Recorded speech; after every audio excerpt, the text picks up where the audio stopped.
Una mendiga tiende una vieja muñeca al hombre trajeado, con ojos llenos de urgencia. «Señor, por favor, cómpreme la muñeca.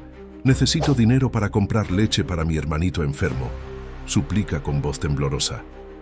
El millonario, a punto de negarse, se queda helado cuando reconoce el juguete. Es idéntico al que le había regalado a su difunta esposa. Y en ese momento, algo se rompe en él, y lo que empieza como caridad se convierte en la revelación más profunda de su vida. Si esta historia te interesó, no olvides suscribirte a nuestro canal y cuéntanos desde qué ciudad nos estás viendo. Seguimos. La lluvia azotaba sin piedad las calles de Polanco, el exclusivo barrio de Ciudad de México, donde solo los más afortunados podían permitirse vivir. Alejandro Fuentes Montemayor, uno de los empresarios más influyentes del sector inmobiliario mexicano, caminaba con paso lento bajo su paraguas negro, ignorando el agua que salpicaba sus zapatos italianos de piel. A sus 42 años, Alejandro lo tenía todo: dinero, poder, respeto, todo excepto lo que realmente importaba. Acababa de salir de una cena de negocios en el restaurante Pujol que, como muchas otras reuniones en los últimos meses, había terminado siendo un fracaso. No por falta de oportunidades o propuestas interesantes, sino porque desde hacía exactamente 6 meses, Alejandro Fuentes había perdido la capacidad de concentrarse en algo que no fuera el vacío que Carmen, su esposa, había dejado en su vida. 6 meses, murmuró para sí mismo mientras doblaba la esquina hacia la avenida Presidente Mazarik.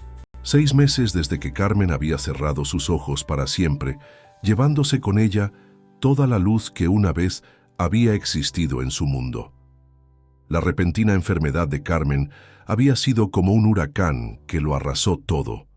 En cuestión de semanas, pasó de planificar unas vacaciones en Europa a organizar un funeral.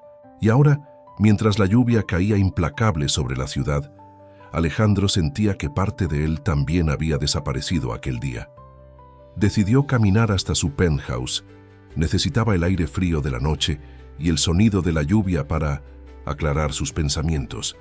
Las calles estaban prácticamente desiertas, salvo por algún ocasional taxi y los guardias de seguridad que vigilaban las mansiones y edificios de lujo. Fue entonces cuando la escuchó. Una voz pequeña y temblorosa que apenas se distinguía entre el ruido de la lluvia. «Señor, por favor, ¿me compra una muñequita?». Alejandro se detuvo y bajó la mirada. Frente a él, protegida apenas por el alero de un edificio, estaba una niña que no tendría más de 7 años. Su ropa, aunque limpia, estaba desgastada y empapada por la lluvia. En sus manos sostenía una muñeca de trapo con evidente cariño, protegiéndola del agua. «Necesito dinero para medicinas», continuó la niña con ojos suplicantes. «Mi hermanito está enfermo y mi mamá no está». Alejandro estuvo a punto de sacar la billetera, darle algunos pesos y seguir su camino, como había hecho tantas veces con los niños que vendían chicles o artesanías en los semáforos. Pero algo en la mirada de la pequeña lo detuvo. Había una mezcla de orgullo y desesperación en esos ojos oscuros que le resultaba extrañamente familiar. «¿Cómo te llamas?», preguntó, agachándose para quedar a su altura y cubrirla con su paraguas. «Marisol», respondió ella recelosa pero sin retroceder. «Y esta es Esperanza», añadió, mostrándole la muñeca. Fue entonces cuando Alejandro la vio claramente. Una muñeca de trapo con vestido de colores brillantes, cabello de lana negra y botones por ojos. Una muñeca idéntica a la que él había regalado a Carmen cuando apenas eran novios, durante su primer viaje juntos a Oaxaca. «¿Dónde conseguiste esta muñeca?», preguntó con voz ronca, sintiendo cómo un escalofrío recorría su espalda. «Era de mi mamá», respondió Marisol. «Me la dio para que cuidara a mi hermanito Mateo cuando ella no está. Pero ahora Mateo está muy enfermo y necesita medicinas. La señora de la vecindad dice que tiene calentura muy alta». Alejandro miró fijamente la muñeca, incapaz de apartar los ojos de ese objeto que despertaba tantos recuerdos. «¿Y dónde está tu mamá ahora, Marisol?». La niña bajó la mirada. «Mamá se fue al cielo hace 2 meses. Nos quedamos solos. El corazón de Alejandro dio un vuelco. No podía ser coincidencia. La muñeca, la historia, algo en los ojos de la niña que le resultaba dolorosamente familiar. ¿Dónde está tu hermano, Marisol? ¿Puedes llevarme con él? La niña dudó, apretando la muñeca contra su pecho. La señora Dolores nos deja quedarnos en su cuarto de azotea, pero dice que ya no puede hacerse cargo de nosotros. Mateo tose mucho y no quiere comer. Te prometo que voy a ayudarlos, dijo Alejandro, sorprendiéndose a sí mismo por la firmeza en su voz. Pero necesito ver a tu hermano ahora mismo. Marisol lo estudió durante unos segundos con una madurez impropia de su edad, como si estuviera evaluando si podía confiar en este extraño con traje caro y zapatos relucientes. Finalmente asintió. Está en la vecindad de Tacubaya. Tenemos que tomar el metro. No será necesario, respondió Alejandro, sacando su teléfono. Mi chofer vendrá por nosotros.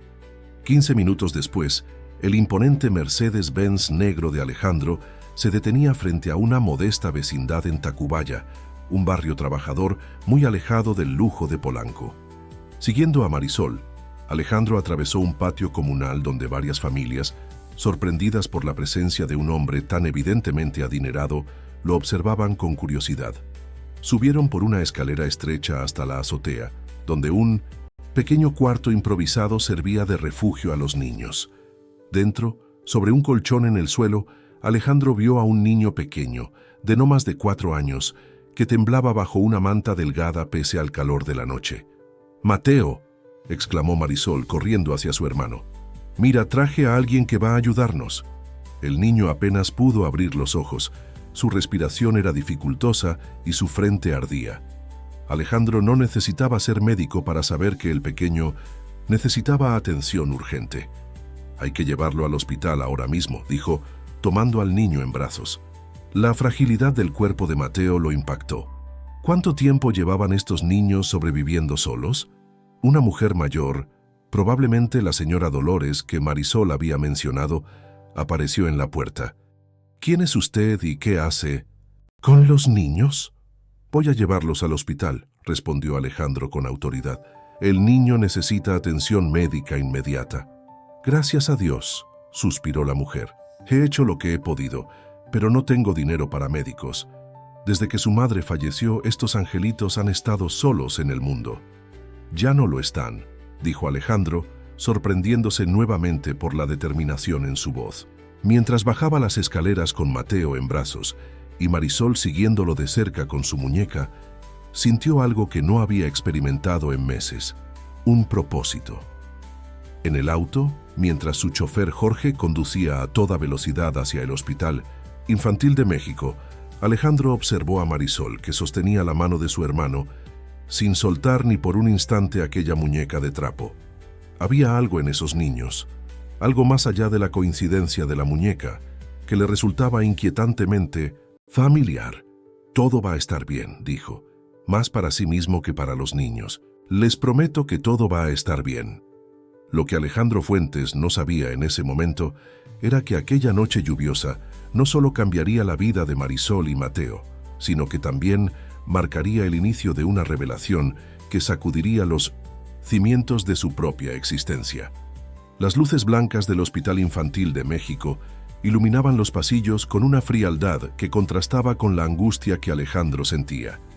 Habían pasado casi 5 horas desde que llegaron a urgencias, donde Mateo fue inmediatamente atendido por un equipo médico. El diagnóstico confirmó sus temores: neumonía severa, complicada por una condición cardíaca congénita que nadie había detectado antes.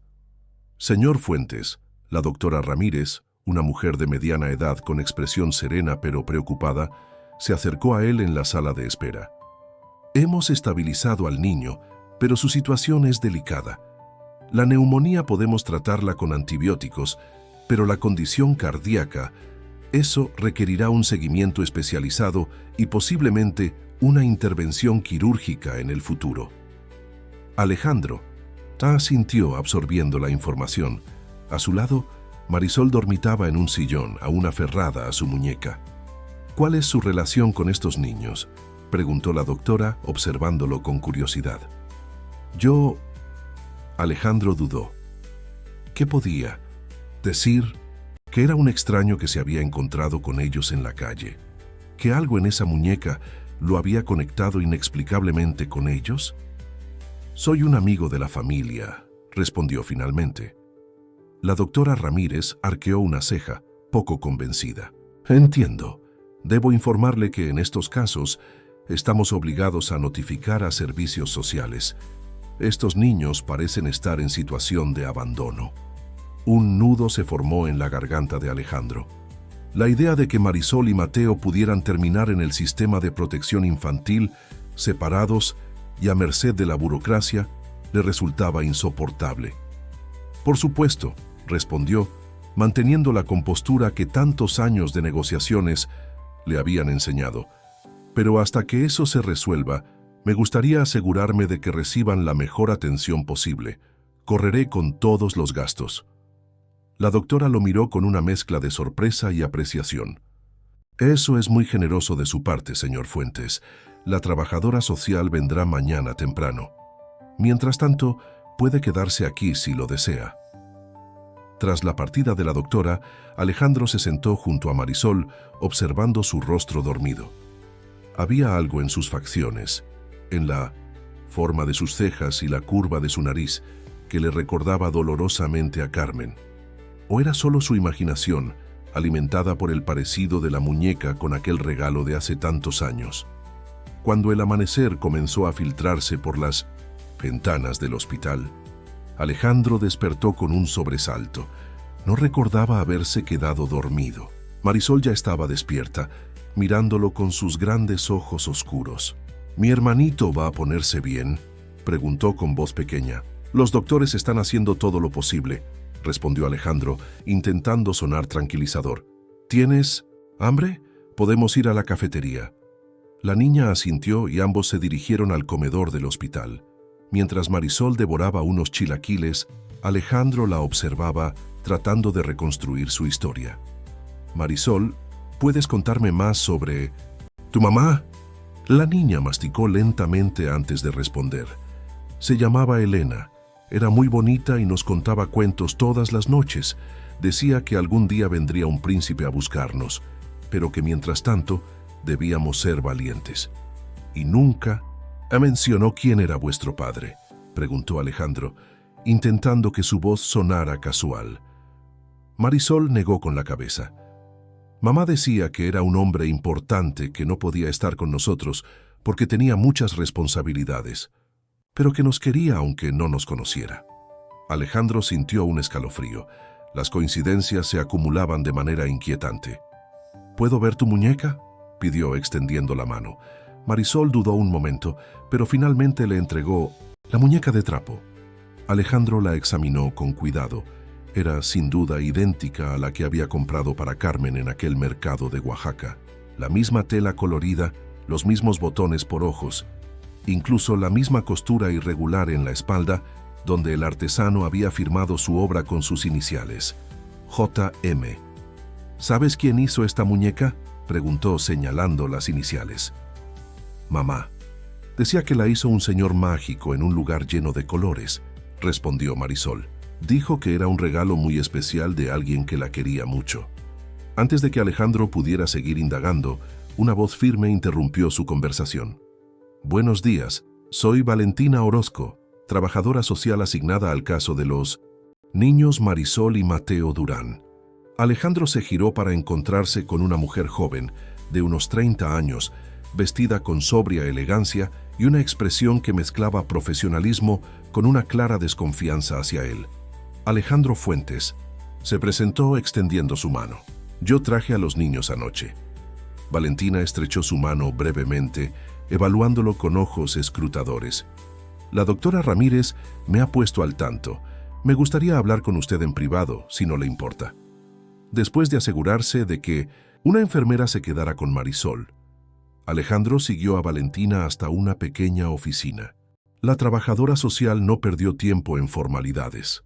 Señor Fuentes, entiendo que usted dice ser amigo de la familia de estos niños, pero nuestras investigaciones preliminares indican que Elena Durán, la madre fallecida, trabajaba como empleada doméstica y no tenía conexiones con personas de su nivel socioeconómico. Su tono dejaba claro que sospechaba de sus intenciones y Alejandro no podía culparla. La situación debía parecer como mínimo extraña. Es complicado, admitió. Conocí a los niños anoche, es cierto, pero hay razones personales que me hacen creer que podría haber una conexión entre nosotros. Valentina enarcó una ceja. ¿Qué tipo de conexiones exactamente? Alejandro dudó. Exponer sus sospechas sin pruebas podría parecer descabellado. Preferiría esperar a tener más información antes de hacer conjeturas, respondió finalmente.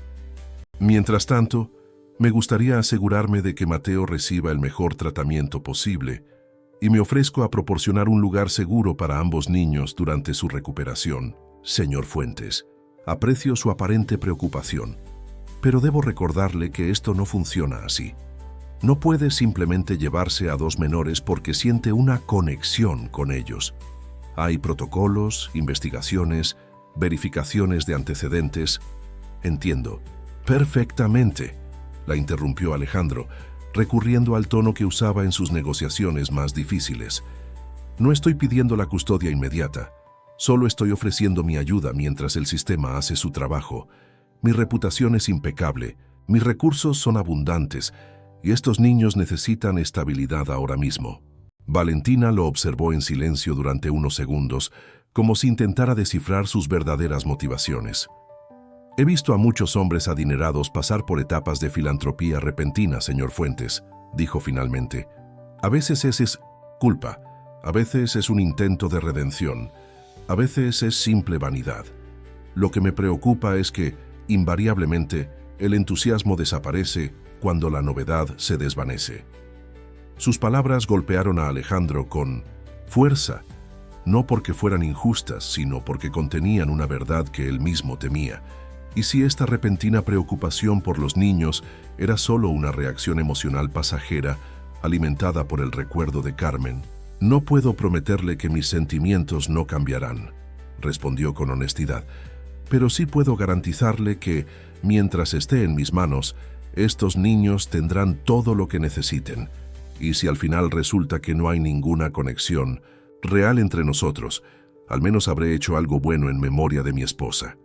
La mención de su esposa pareció suavizar ligeramente la expresión de Valentina. ¿Su esposa también falleció? Alejandro asintió. Hace 6 meses. Carmen era todo para mí. Un breve destello de empatía cruzó el rostro de la trabajadora social, rápidamente reemplazado por su profesionalismo habitual. Lo siento, aún así debo seguir los protocolos. Haré una visita a su domicilio para evaluar si es un entorno adecuado para los niños y necesitaré referencias, antecedentes penales limpios y una entrevista psicológica. Por supuesto, accedió Alejandro. Mientras tanto, ¿puedo seguir visitando a Mateo en el hospital? Valentina asintió. Y respecto a Marisol, tendremos que encontrar un alojamiento temporal para ella. ¿No puede quedarse conmigo? La pregunta salió de su boca antes de que pudiera pensarla. Es demasiado pronto para eso, respondió Valentina firmemente. Pero podría considerar una casa de acogida cercana al hospital para que pueda visitar a su hermano regularmente. Y usted podría visitarla también bajo supervisión. Era menos de lo que Alejandro esperaba, pero más de lo que tenía derecho a pedir. Gracias. Cuando regresaron a la cafetería, encontraron a Marisol charlando animadamente con la enfermera. Al ver a Alejandro, la niña sonrió, y ese simple gesto provocó en él una emoción tan intensa que tuvo que hacer un esfuerzo para no abrazarla. ¿Puedo ver a mi hermanito ahora?, preguntó Marisol. Claro que sí, respondió Valentina con una suavidad que contrastaba con su tono anterior. Y después te llevaré a conocer un lugar donde te quedarás unos días, muy cerca del hospital. Mientras seguían a Marisol hacia la habitación de Mateo, Valentina se acercó a Alejandro y murmuró: Una cosa más, señor Fuentes. Voy a solicitar pruebas de ADN para descartar o confirmar cualquier relación biológica. Si está tan seguro de esta conexión, supongo que no tendrá inconveniente. Alejandro la miró sorprendido por su perspicacia. En absoluto, De hecho, iba a sugerirlo yo mismo. Lo que no dijo, lo que apenas se atrevía a pensar, era que parte de él ya sabía lo que esas pruebas revelarían, y que, de ser cierto, tendría que enfrentar no solo la alegría de haber encontrado a estos niños, sino también el dolor de haber perdido tanto tiempo con ellos, y la culpa de no haber estado ahí cuando su madre los necesitaba. Los días siguientes transcurrieron en una extraña dualidad para Alejandro. Por un lado, las mañanas en el hospital junto a Mateo, cuya salud mejoraba lentamente gracias a los antibióticos.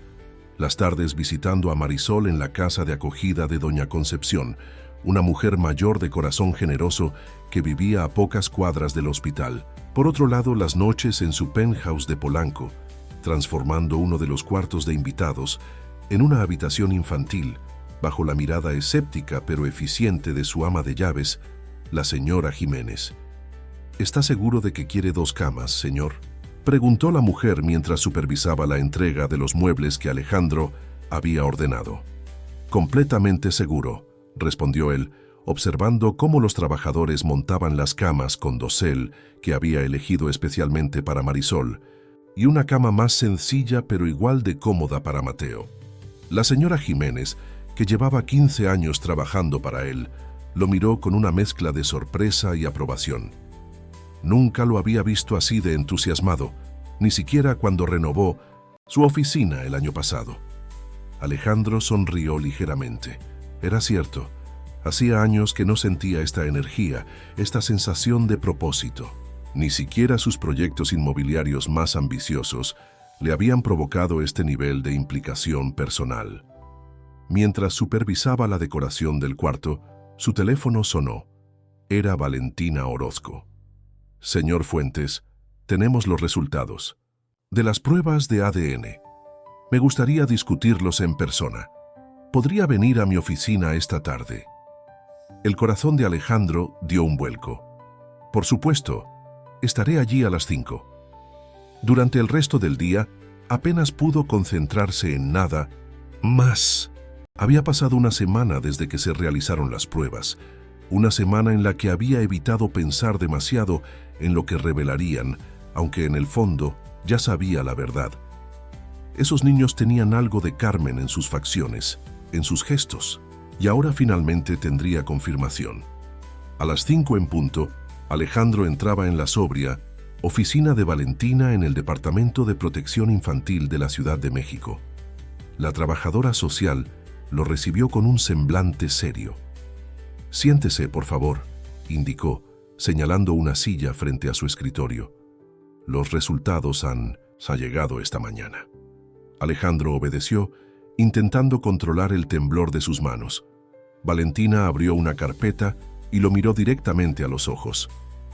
«Las pruebas confirman que usted es el padre biológico de Marisol y Mateo Durán», dijo, sin preámbulos. «Hay un 99.9% de probabilidad de paternidad en ambos casos».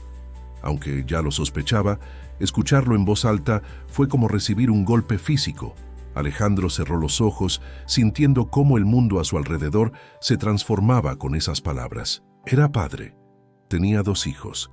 2 hijos que habían estado viviendo en la pobreza mientras él acumulaba millones.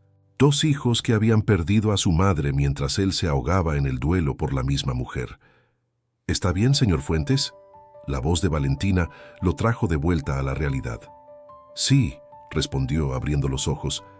«Es solo que, aunque lo sospechaba, la confirmación es abrumadora», completó ella, con un tono más suave del que solía usar con él. «Entiendo que esto cambia completamente su situación legal respecto a los niños. Como padre biológico, tiene derechos, pero también responsabilidades. Quiero asumirlas todas», afirmó Alejandro con determinación. «Quiero darles el hogar que merecen, la educación, el cariño, todo lo que no han tenido hasta ahora». Valentina asintió, pero su expresión seguía siendo cauta. «Hay algo más que debes saber. Entre las pertenencias de Elena Durán encontramos un diario. Lo he leído como parte de la investigación y creo que debería verlo usted mismo». Le entregó un cuaderno desgastado, de tapas azules descoloridas. Alejandro lo tomó con reverencia. como si fuera un objeto sagrado. Elena escribió sobre su relación, continuó Valentina. Según sus anotaciones, ustedes se conocieron hace 8 años, cuando ella trabajaba como asistente en uno de sus eventos corporativos. Tuvieron una relación que duró varios meses, hasta que usted se comprometió con Carmen Saldívar, su futura esposa. Alejandro asintió lentamente, los recuerdos regresando en oleadas. Elena. Por supuesto. La joven tímida pero inteligente, que siempre tenía una sonrisa para él. Habían salido algunas veces, nada serio desde su perspectiva, o eso se había dicho a sí mismo cuando decidió terminar la relación para formalizar con Carmen, el amor de su vida. Elena escribe que intentó decirle sobre el embarazo, continuó Valentina, su voz neutral pero con un matiz de reproche. Aparentemente, usted estaba demasiado ocupado con su boda para atender sus llamadas. La vergüenza golpeó a Alejandro con fuerza. Recordaba vagamente algunas llamadas de Elena que había ignorado, mensajes que había borrado sin leer, convenciéndose de que era lo mejor para todos seguir adelante. Nunca supe, comenzó pero se detuvo. ¿Realmente no lo supo o simplemente no quiso saberlo? Elena también escribe que años después, cuando Marisol tenía 5 años y Mateo 2, intentó contactarlo nuevamente, continuó Valentina. Esta vez porque necesitaba ayuda médica para Mateo, que ya mostraba síntomas de su condición cardíaca. Según ella, logró hablar con su secretaria, pero nunca recibió respuesta. El dolor se intensificó. Alejandro recordaba perfectamente ese periodo, hace poco más de un año. Estaba completamente absorto en un proyecto inmobiliario en Cancún, delegando todas las llamadas no esenciales a su asistente. ¿Cuántas oportunidades había perdido por su obsesión con el trabajo? Carmen, murmuró más para sí mismo que para Valentina. ¿Sabía Carmen sobre ellos? Valentina negó con la cabeza. No hay mención de que su esposa estuviera al tanto. Elena escribe que respetaba su matrimonio y que solo buscaba ayuda para sus hijos, no reclamar nada para ella misma. Alejandro apretó el diario contra su pecho, sintiendo que el peso de sus decisiones pasadas lo aplastaba. «Necesito tiempo para leer esto», dijo con voz ronca. «Por supuesto», concedió Valentina. Mientras tanto, dados los resultados de las pruebas y su evidente disposición a hacerse cargo de los niños, iniciaré los trámites para otorgarle la custodia temporal. Tendrá que pasar por evaluaciones psicológicas y visitas domiciliarias regulares, pero si todo va bien, podría obtener la custodia definitiva en unos meses. ¿Cuándo podrían venir a vivir conmigo? Mateo será dado de alta en unos días, si su evolución sigue siendo favorable. Podríamos programar el traslado para entonces, siempre que la visita domiciliaria que realizaré mañana sea satisfactoria. Alejandro asintió agradecido por la eficiencia de Valentina a pesar de su inicial desconfianza. Gracias. Y respecto a la condición cardíaca de Mateo, el doctor Mendoza, cardiólogo pediátrico, ya está al tanto. Ha programado una serie de pruebas para la próxima semana para determinar la gravedad y las opciones de tratamiento. Esa noche, en la soledad de su penthouse, Alejandro leyó el diario de Elena de principio a fin. Las páginas estaban llenas de una vida que había transcurrido paralela a la suya, conectada por dos pequeños seres a los que nunca había conocido. Elena relataba las primeras patadas de Marisol en su vientre, los primeros pasos de Mateo, las noches en vela por fiebres y pesadillas, los cumpleaños modestos pero llenos de amor. Pero también había páginas dedicadas a él, páginas donde Elena expresaba su decepción, su dolor, pero nunca odio. Alejandro está construyendo imperios mientras nosotros construimos castillos de arena, escribía. Algún día quizás nuestros mundos se encontrarán. Hasta entonces, les contaré a mis hijos que su padre es un príncipe ocupado, no un hombre que no los quiere. Las lágrimas corrían por el rostro de Alejandro mientras leía esas líneas. Elena había sido mucho más generosa con él de lo que merecía. ¿Y Carmen? ¿Habría sabido Carmen sobre los niños al final? Era eso lo que había intentado decirle durante aquellos últimos días en el hospital, cuando él estaba demasiado destrozado para escuchar realmente. Cerca de la medianoche, llegó a las últimas páginas del diario. Databan de apenas un mes antes del fallecimiento de Elena. En ellas, describía cómo había empeorado su propia salud, cómo temía dejar solos a sus hijos. «Le he dado a Marisol la muñeca que Alejandro me regaló hace tantos años», escribía. «Le he dicho que es mágica, que si algún día me pasa algo, esa muñeca los guiará hacia su padre. Es una mentira piadosa, pero me da consuelo pensar que tal vez de alguna manera sea verdad». Alejandro cerró el diario, abrumado por las emociones. La muñeca, aquel simple regalo que había comprado por impulso en un mercado de Oaxaca, había sido el hilo conductor que finalmente lo había llevado a sus hijos. Como si Elena, de alguna manera, hubiera orquestado este encuentro desde más allá de la vida. A la mañana siguiente, con ojeras pero con una determinación renovada, Alejandro se presentó en el hospital. Encontró a Mateo significativamente mejor, sentado en la cama jugando con un tren de juguete que él mismo le había regalado días atrás. «Alejandro», exclamó el niño al verlo. A diferencia de su hermana, Mateo había tardado más en confiar en él, pero cada día se mostraba más abierto. «Hola, campeón», saludó Alejandro, sentándose junto a la cama. «¿Cómo te sientes hoy?» «Mejor», respondió el pequeño. «La doctora dice que pronto podré ir a casa». Su rostro se ensombreció levemente. «Pero no tenemos casa». Alejandro tomó la manita del niño entre las suyas. «Sobre eso, tengo algo importante que contarte. Algo que también le contaré a tu hermana cuando venga a visitarte». Mateo lo miró con curiosidad. Sus grandes ojos marrones, tan parecidos a los de Carmen, fijos en él. «Mateo, yo soy tu papá». Las palabras quedaron suspendidas en el aire. El niño lo miró sin comprender completamente el significado de esa revelación. «¿Como el príncipe de los cuentos de mamá?», preguntó finalmente. Alejandro sintió que se le encogía el corazón. «Algo así, pero no soy un príncipe, solo un hombre que cometió muchos errores, y uno de esos errores fue no estar con ustedes cuando me necesitaban». Mateo pareció procesar esta información a su manera. «¿Y ahora vas a quedarte?» «Para siempre», prometió Alejandro, sintiendo que por primera vez en su vida hacía una promesa que estaba dispuesto a cumplir a cualquier precio. «Tú y Marisol vendrán a vivir conmigo. Tengo una casa grande donde cada uno tendrá su propia habitación, y haremos panqueques los domingos, y iremos al parque, y...» Se detuvo al sentir los pequeños brazos de Mateo rodeando su cuello. El niño se había incorporado para abrazarlo, con toda la fuerza que su debilitado cuerpo le permitía. «Te pareces a mamá cuando sonríes», dijo el niño contra su cuello.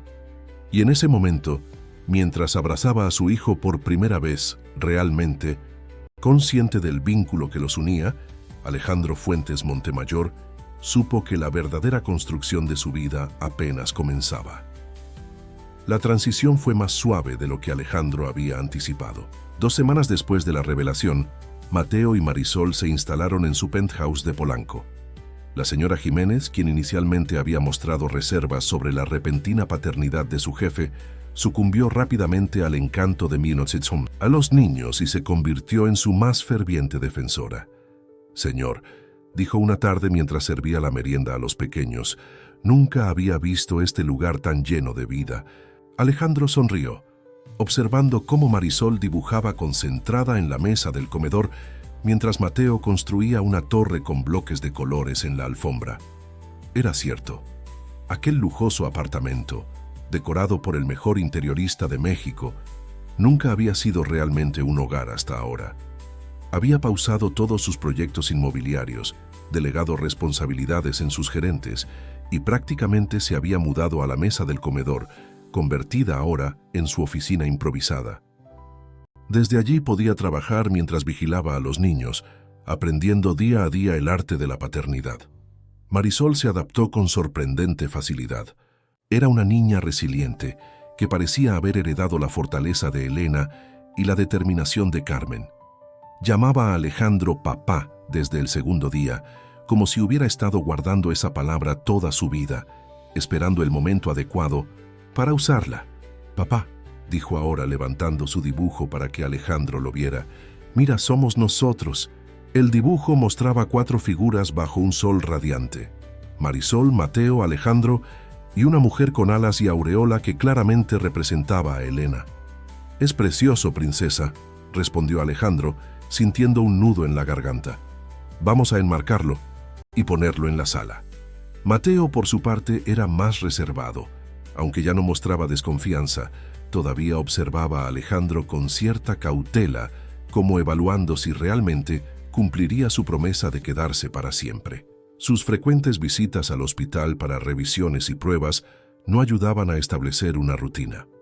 El doctor Mendoza había confirmado lo que ya temían: Mateo necesitaría una intervención quirúrgica para corregir su defecto cardíaco congénito. No era inmediata, pero sí necesaria en los próximos meses. «El procedimiento es complejo, pero tiene buen pronóstico», había explicado el médico. «Lo ideal sería realizarlo en la Clínica Mayo en Estados Unidos, donde tienen más experiencia con este tipo específico de cirugía pediátrica». Alejandro, por supuesto, había accedido inmediatamente a trasladar a Mateo donde fuera necesario. El dinero no era problema. El tiempo y los permisos legales, sin embargo, eran otra historia.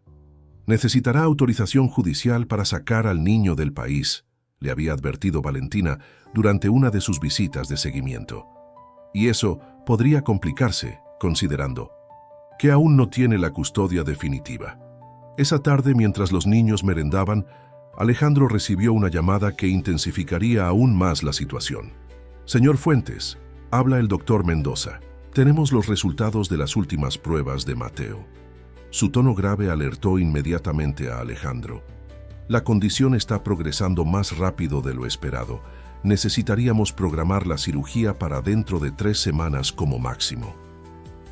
Alejandro se alejó de la mesa, bajando la voz para que los niños no lo escucharan. «Entiendo. Podemos proceder aquí en México». «Es posible, pero sinceramente recomendaría la Clínica Mayo. El doctor Sánchez, que dirige nuestro departamento, coincide conmigo. Se trata de una variante poco común del defecto que requiere experiencia específica». «De acuerdo», respondió Alejandro, su mente ya calculando los pasos necesarios. «Iniciaré los trámites hoy mismo». Lo que siguió fue una carrera contrarreloj. Alejandro contactó a su abogado, al consulado estadounidense, e incluso utilizó sus conexiones políticas para agilizar el proceso. Paralelamente, comenzó a organizar el viaje: reservas de avión privado, alojamiento en Rochester, consultas preliminares. Valentina, para su sorpresa, se convirtió en una aliada invaluable, redactando informes que respaldaban la necesidad médica del viaje y la idoneidad de Alejandro como cuidador. «Esto va más allá de los procedimientos habituales», le confesó durante una reunión en su despacho. «Pero he visto cómo ha transformado su vida por estos niños. Si alguien merece una oportunidad, es usted». La audiencia para la autorización judicial se programó para 10 días después. Demasiado tarde según el cronograma médico, pero era lo más rápido que el sistema permitía. Mientras tanto, la vida en el penthouse continuaba su curso, con Alejandro intentando mantener una apariencia de normalidad para no alarmar a los niños. Les había explicado que Mateo necesitaría una operación para arreglar su corazoncito, pero había minimizado la urgencia y la complejidad. Una noche, después de acostar a los niños, Alejandro se encontró revisando viejas fotografías de Carmen. Hacía semanas que no lo hacía, absorto como estaba en su nueva vida como padre. Pero ahora, enfrentado a esta crisis, sentía una necesidad casi física de conectar con ella. «¿Qué harías tú, mi amor?», murmuró, acariciando una imagen donde Carmen sonreía frente al mar en Acapulco. «¿Sabías de ellos? Es por eso que la muñeca nos unió».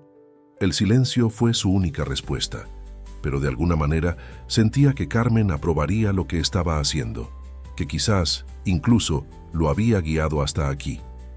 Sus reflexiones fueron interrumpidas por un sonido proveniente de la habitación de los niños. Al principio pensó que sería Mateo, que a veces tenía dificultades para respirar durante la noche. Pero al acercarse, escuchó claramente la voz de Marisol.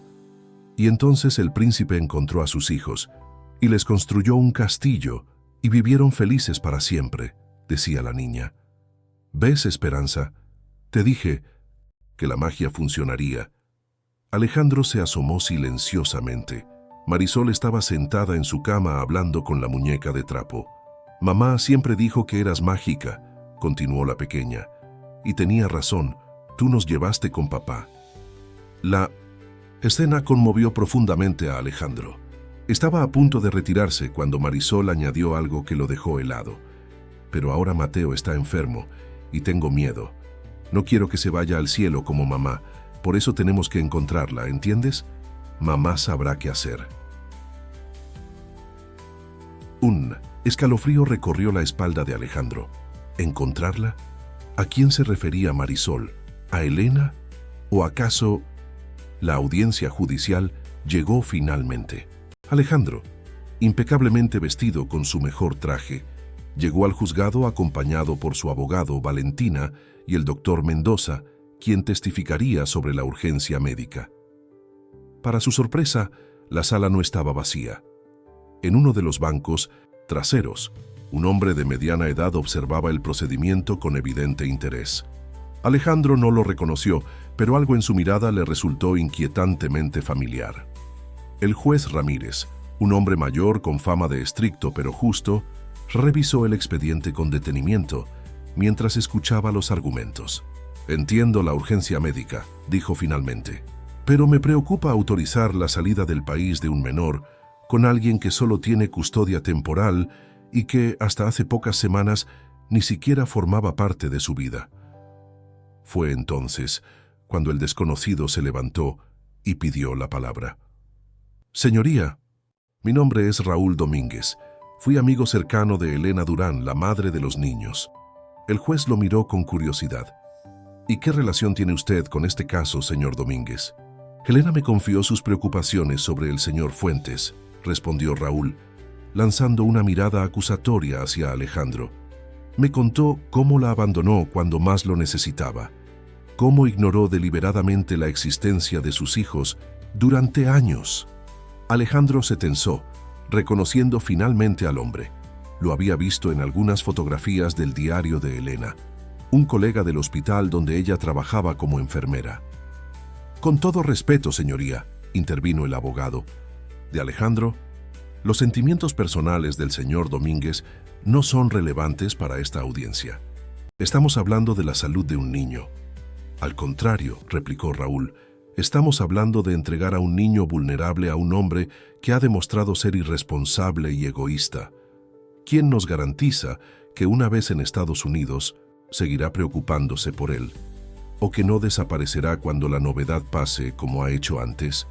Las palabras golpearon a Alejandro como un puñetazo físico, no porque fueran injustas, sino porque reflejaban sus propios temores más profundos. Juez Ramírez alzó una mano para detener el intercambio. Señor Fuentes, ¿tiene algo que decir al respecto? Alejandro se puso de pie, consciente de que el futuro de Mateo dependía de lo que dijera a continuación. Señoría, no puedo negar los errores que he cometido. No estuve ahí cuando Elena y mis hijos me necesitaban, y esa es una culpa con la que viviré el resto de mi vida. Hizo una pausa, buscando las palabras adecuadas. Pero desde que los encontré, o más bien desde que ellos me encontraron a mí, he entendido lo que realmente importa. He reorganizado toda mi vida alrededor de ellos, no porque sea fácil o conveniente, sino porque son mis hijos y los amo. El silencio en la sala era absoluto. Incluso Raúl Domínguez parecía sorprendido por la sinceridad en la voz de Alejandro. No puedo cambiar el pasado, continuó. No puedo devolver a Elena ni recuperar los años perdidos, pero puedo asegurarme de que Mateo reciba la mejor atención médica posible. Puedo darles a ambos el futuro que merecen. Y puedo prometerles, señoría, que nunca más antepondré nada a su bienestar. El juez lo observó largamente, como evaluando la sinceridad de sus palabras. Finalmente, dirigió su mirada hacia Valentina. Señorita Orozco, como trabajadora social asignada al caso, ¿cuál es su recomendación profesional? Valentina se levantó, su expresión serena pero decidida. Señoría, cuando conocí al señor Fuentes, compartía muchas de las preocupaciones expresadas por el señor Domínguez. De hecho, mi trabajo me ha enseñado a ser cautelosa con las repentinas demostraciones de paternidad, especialmente de hombres en posiciones privilegiadas. Alejandro contuvo la respiración, preparándose para lo peor. Sin embargo, continuó Valentina, en las últimas semanas he presenciado una transformación genuina. He visto cómo ha priorizado a sus hijos sobre su imperio empresarial, cómo ha creado un entorno seguro y amoroso para ellos, cómo ha aprendido a ser el padre que necesitan. Su voz se volvió más firme. Mi recomendación profesional es autorizar el viaje. La condición de Mateo requiere atención especializada urgente y el señor Fuentes ha demostrado ser capaz de proporcionarla. El juez asintió, tomando notas. Una última pregunta, señor Fuentes. Si autorizo este viaje, ¿se compromete a regresar con el niño tan pronto como los médicos lo permitan? Por supuesto, señoría, respondió Alejandro sin dudar. Nuestro hogar está aquí, en México. Solo busco la mejor atención para mi hijo. Tras deliberar brevemente, el juez Ramírez tomó su decisión. Dado el carácter de emergencia médica y los informes favorables de la trabajadora social, autorizo el traslado temporal del menor Mateo Durán Fuentes a los Estados Unidos de América para recibir tratamiento médico especializado. Esta autorización está condicionada al regreso inmediato una vez finalizado dicho tratamiento y a mantener informado al tribunal sobre la evolución del menor. El alivio que Alejandro sintió fue indescriptible. Inmediatamente comenzó a planificar mentalmente los siguientes pasos: confirmar la fecha de la cirugía, finalizar los arreglos del viaje, preparar a los niños. Tan absorto estaba en estos pensamientos que casi no notó cuando Valentina se acercó a él con expresión preocupada. «Señor Fuentes, hay algo que debe saber», dijo en voz baja. «Marisol no está en la escuela. La directora acaba de llamarme. Al parecer nunca llegó esta mañana». El mundo pareció detenerse. «¿Qué? Pero yo mismo la vi subir al autobús escolar. El conductor dice que la dejó en la entrada como siempre, pero nunca entró al edificio». El miedo se apoderó de Alejandro. Las palabras que había escuchado días atrás resonaron en su mente. «Tenemos que encontrarla. Mamá sabrá qué hacer. Tenemos que buscarla», dijo, ya dirigiéndose hacia la salida. «Creo saber dónde puede estar».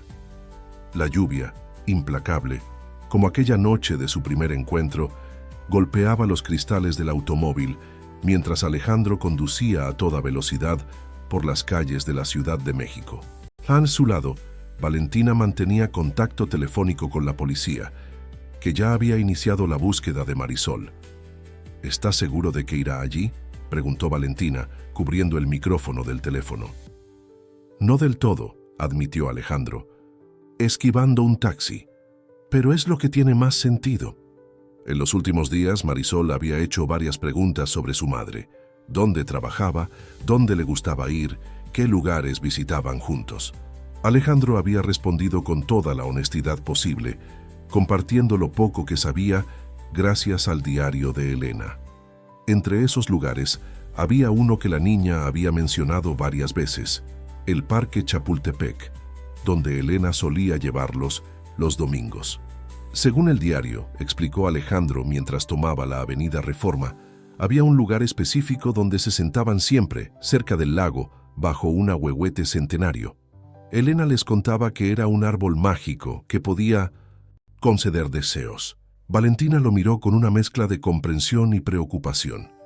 «¿Y cree que Marisol ha ido allí para pedirle al árbol que cure a Mateo?», completó Alejandro con un nudo en la garganta. «O quizás para sentirse cerca de su madre en este momento de crisis». El tráfico de la ciudad ralentizaba su avance, aumentando su ansiedad. Cada minuto que pasaba era un minuto más que Marisol estaba sola bajo la lluvia. Una niña de 7 años, vulnerable, en una ciudad inmensa y a veces despiadada. ¿Por qué no me di cuenta? Se lamentó golpeando el volante con frustración. Debí haber prestado más atención a sus miedos, a lo que estaba sintiendo respecto a la operación de Mateo. No se culpe, respondió Valentina con suavidad inusual en ella. Los niños a veces toman decisiones impulsivas que los adultos no podemos prever. Finalmente llegaron a una de las entradas del extenso Parque Chapultepec. Alejandro estacionó de cualquier manera y ambos se lanzaron bajo la lluvia, corriendo hacia la zona del lago. El parque estaba prácticamente desierto debido al mal tiempo. Los pocos visitantes que quedaban se refugiaban bajo sombrillas o en las cafeterías, mirando con curiosidad a la extraña pareja que corría desesperadamente bajo el aguacero. «Por allí», exclamó Alejandro, reconociendo la zona descrita en el diario. Un imponente ahuehuete se alzaba solitario cerca de la orilla del lago, sus ramas centenarias ofreciendo un refugio imperfecto contra la lluvia. Y allí, sentada en un banco empapado bajo el árbol, estaba Marisol. Abrazaba con fuerza la muñeca, Esperanza contra su pecho, completamente empapada, con la mirada perdida en las aguas del lago. «Marisol», gritó Alejandro, corriendo hacia ella. La niña levantó la vista, su rostro una mezcla de sorpresa y alivio al verlo. «Papá». Alejandro se arrodilló frente a ella, sin importarle el lodo que manchaba su traje de la audiencia, examinándola rápidamente para asegurarse de que estaba ilesa. «¿Estás bien? ¿Por qué te escapaste así? Estábamos muy preocupados». Las lágrimas se mezclaron con la lluvia en el rostro de Marisol. «Tenía que venir. Mamá decía que este árbol era mágico, que podía conceder deseos si de verdad los necesitabas». Su voz se quebró. «Y yo necesito que Mateo se ponga bien. No quiero que se vaya al cielo como mamá». El corazón de Alejandro se encogió ante esas palabras. Se sentó junto a ella en el banco, abrazándola contra su pecho. «Mateo no se va a ir a ninguna parte», le aseguró con toda la convicción que pudo reunir. «Va a ponerse bien. Los mejores doctores van a cuidar de él, y yo estaré a su lado. Todo el tiempo». «¿Lo prometes?», preguntó Marisol mirándolo con esos ojos que tanto le recordaban a Carmen. «Te lo prometo. Y también te prometo que nunca más estarán solos. Siempre estaré ahí para ustedes, pase lo que pase». Valentina, que se había mantenido a una distancia discreta, se acercó entonces. «Deberíamos irnos. Está empezando a hacer frío, y Marisol podría enfermarse». De camino al auto, Marisol se aferró a la mano de Alejandro como si temiera que pudiera desaparecer en cualquier momento. «Papá», dijo finalmente, «la muñeca está mojada. ¿Se va a arruinar?». Alejandro miró. La maltratada muñeca, ahora empapada y más descolorida que nunca. «No te preocupes, la secaremos en casa y quedará como nueva». Esa noche, después de bañar a Marisol, asegurarse de que no tuviera fiebre y acostarla junto a un ya dormido Mateo, Alejandro se sentó en el sofá de la sala con la muñeca Esperanza en las manos. Necesitaba secarla y repararla, como había prometido. Con cuidado, comenzó a examinar el desgastado juguete. Uno de los botones que hacía de ojo estaba a punto de desprenderse y había una costura abierta en la espalda. Al intentar enderezar la cabeza de la muñeca, notó algo extraño. Había algo dentro, algo que crujía como papel. Con delicadeza, introdujo los dedos en la pequeña abertura y extrajo un papel doblado, amarillento por el tiempo, pero milagrosamente preservado en el interior seco de la muñeca. Era una carta. Con manos temblorosas, Alejandro desdobló el frágil papel y reconoció inmediatamente la letra elegante de Carmen. «Mi querido Alejandro», comenzaba la carta, «si estás leyendo esto, significa que de alguna manera has encontrado a Marisol y Mateo, los hijos de Elena». Alejandro tuvo que detenerse, respirar profundamente antes de continuar leyendo. «Elena vino a verme al hospital durante mis últimos días. Sé que no lo recuerdas porque apenas eras consciente de lo que sucedía a tu alrededor en esos momentos.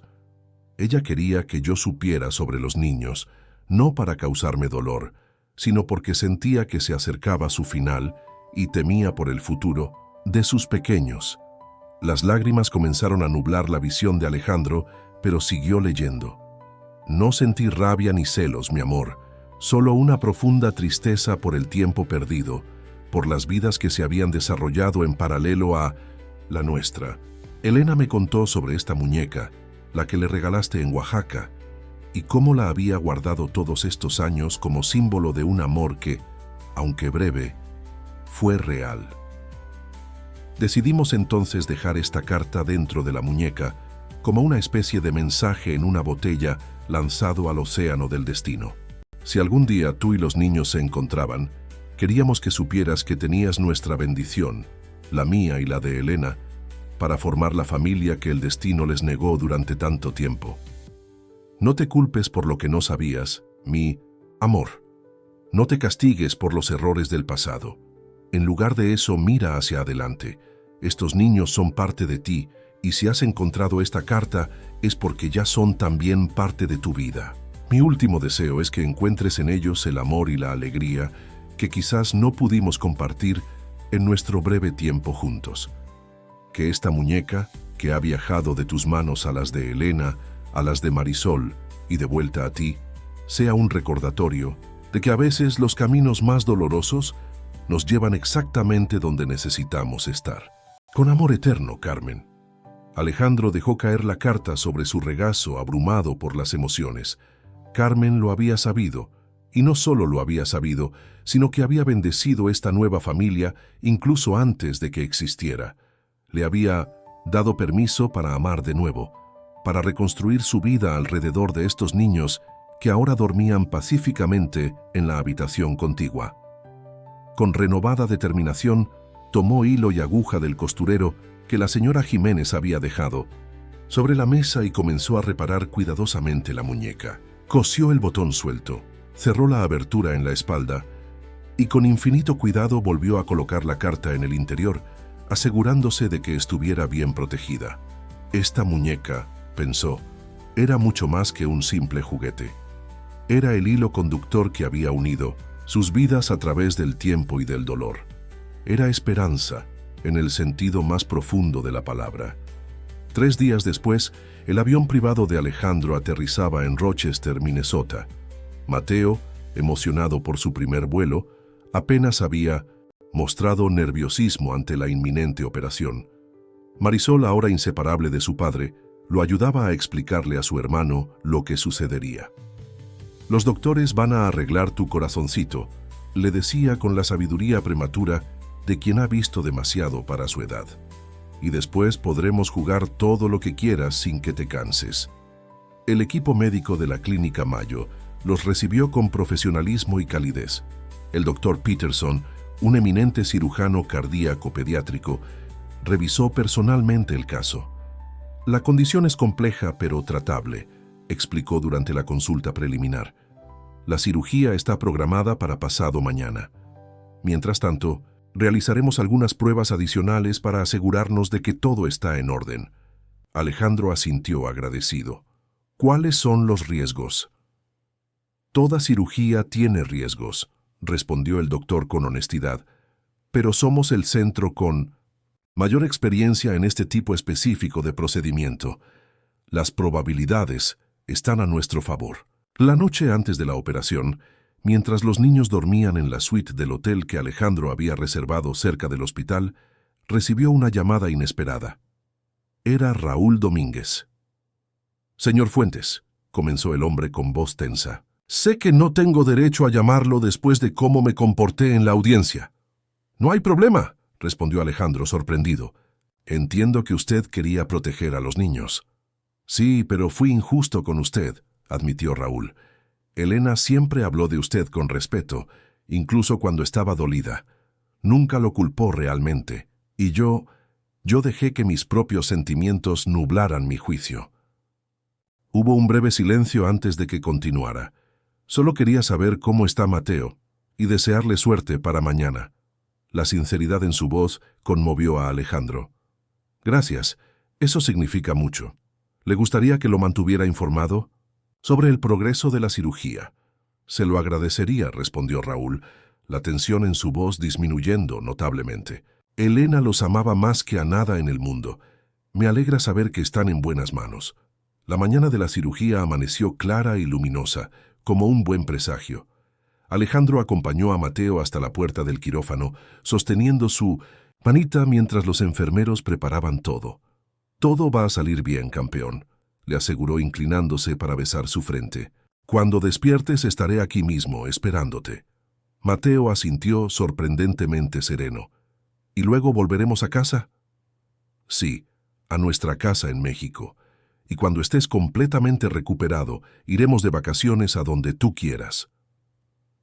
«¿Podemos ir a Oaxaca?», preguntó el niño para sorpresa de Alejandro. «Marisol dice que allí hay muñecas como Esperanza». Alejandro sonrió, conmovido por la referencia. «Por supuesto que podemos ir a Oaxaca. Es un lugar mágico». Las siguientes 6 horas fueron las más largas en la vida de Alejandro. En la sala de espera, con Marisol dormitando a ratos sobre su regazo, alternaba entre la oración silenciosa y las llamadas periódicas a México, a Valentina, a su abogado, incluso a Raúl Domínguez. Finalmente, el doctor Peterson apareció, aún con el gorro quirúrgico puesto. Su expresión cansada pero satisfecha fue todo lo que Alejandro necesitaba ver. «La cirugía ha sido un éxito», anunció. «Hemos corregido completamente el defecto.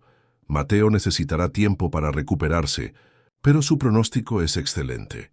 Marisol, despierta ahora y escuchando atentamente, dejó escapar un pequeño grito de alegría. «Lo sabía. El árbol mágico funcionó».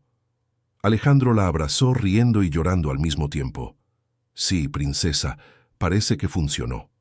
3 semanas después, con Mateo ya recuperado lo suficiente para viajar, la familia Fuentes regresó a México. Fueron recibidos en el aeropuerto por la señora Jiménez, que había preparado una pancarta de bienvenida, y por Valentina, cuya relación profesional con ellos había evolucionado gradualmente hacia algo más cercano a la amistad. Vida se reorganizó en torno a una nueva normalidad. Alejandro retomó sus negocios, pero con un enfoque diferente. Vendió proyectos que requerían demasiado tiempo lejos de casa, contrató a un COO para manejar las operaciones diarias y estableció un horario que le permitía estar en casa todas las tardes y los fines de semana. Marisol y Mateo florecieron bajo este nuevo arreglo. Asistían a una prestigiosa escuela cerca de Polanco, tenían amigos, actividades extracurriculares y la seguridad de un hogar estable y amoroso. La muñeca Esperanza, ahora limpia y restaurada, ocupaba un lugar especial en la habitación de 1909. Marisol. La niña ya no la llevaba a todas partes como antes, pero seguía siendo un tesoro invaluable, un vínculo tangible con su madre y con la extraordinaria cadena de eventos que había unido a su familia. Un año después de la operación de Mateo, como habían prometido, viajaron a Oaxaca. Alejandro los llevó al mismo mercado donde había comprado la muñeca para Elena tantos años atrás. Para su sorpresa y deleite, el mismo artesano, ahora un anciano de manos temblorosas pero ojos brillantes, seguía creando sus muñecas de trapo en un pequeño puesto al fondo del mercado. «Don Julián», saludó Alejandro reconociendo al hombre por sus iniciales JM. «No sé si me recuerda, pero compré una de sus muñecas hace muchos años». El anciano lo miró con curiosidad. «Vendo muchas muñecas, señor. No puedo recordar a todos mis clientes». «Esta era especial», insistió Alejandro, mientras Marisol sacaba cuidadosamente a Esperanza de su mochila. «Esta muñeca». Don Julián tomó el juguete con reverencia, examinándolo con los ojos entrecerrados. «Ah, sí, recuerdo esta. La hice para una pareja de enamorados». El joven insistió en que tuviera estos botones específicos para los ojos, porque decía que tenían el mismo color que los ojos de su novia. Alejandro asintió, emocionado. «Ese era yo, y ahora he vuelto con mis hijos». El artesano sonrió, una sonrisa que iluminó todo su rostro arrugado. «Las muñecas siempre regresan a donde pertenecen», dijo con la sabiduría de quien ha visto mucho en la vida. «Llevan el amor en sus costuras». Esa noche, en la terraza de su hotel con vista a la ciudad iluminada, Alejandro observaba a sus hijos dormir pacíficamente. Mateo, completamente recuperado, respiraba con la tranquilidad de quien nunca ha conocido la dificultad para hacerlo. Marisol, con Esperanza firmemente abrazada contra su pecho, sonreía en sueños. En ese momento de perfecta serenidad, Alejandro pensó en todas las personas que habían hecho posible este milagro. Elena, con su amor incondicional y su perdón. Carmen, con su generosidad incluso en sus últimos momentos. Valentina, con su inicial escepticismo transformado en apoyo. Incluso Raúl, cuyo desafío lo había obligado a reafirmar su compromiso. Y por supuesto la muñeca, esa pequeña y desgastada figura de trapo que había sido el vehículo para tantas emociones, tantos secretos, tantas esperanzas. Gracias, murmuró Alejandro a las estrellas que brillaban sobre Oaxaca, a las almas de las dos mujeres que habían amado a estos niños antes que él, al destino que, a pesar de sus errores, le había dado esta segunda oportunidad. La vida no era perfecta. Habría desafíos, días difíciles, momentos de duda, pero ahora tenía algo que nunca antes había valorado realmente: una familia, un propósito mayor que cualquier edificio que pudiera construir, cualquier negocio que pudiera desarrollar. En el centro de todo, como un talismán que había guiado sus pasos a través de la oscuridad, estaba esa simple muñeca de trapo llamada Esperanza, un nombre que, como había descubierto, no era solo una palabra, sino una promesa. La promesa